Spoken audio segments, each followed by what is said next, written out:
Mga kahuwan, panoorin ang video na ito upang alamin ang pinaka-latest na balita tungkol sa lagay ng panahon at bagyo update today. Sa ating latest satellite images nga natin, wala tayong bagyo na binabantayan sa loob ng Philippine Area of Responsibility. Bagamat meron tayong bagyo sa labas, ito ang Severe Tropical Storm Ampil na halos 2,000 kilometro east-northeast extreme northern Luzon. Ang ibig sabihin pala ng Ampil ay sampalok mula naman ito sa bansang Cambodia. Hindi ito direktang makaka-apekto na sa ating bansa, hindi rin ito masyadong napapalakas ang hanging habagat. At itong Severe Tropical Storm Ampil ay patungo na sa bahagi naman ng Japan. Yung Ampil po ay isang international name.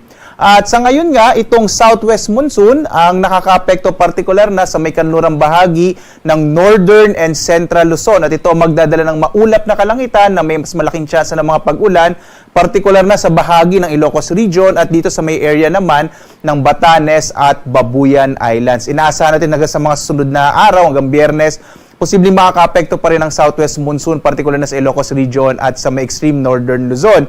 Samantala, sa nalabing bahagi nating bansa, sa Kamaynilaan at dito sa may Visayas, Mindanao at nalabing bahagi ng Luzon, patuloy na makararanas ng generally fair weather. Mapapansin nyo, walang masyadong kaulapan dito sa may area ng Visayas at gayon din dito sa may Mindanao. Kaya generally fair weather tayo.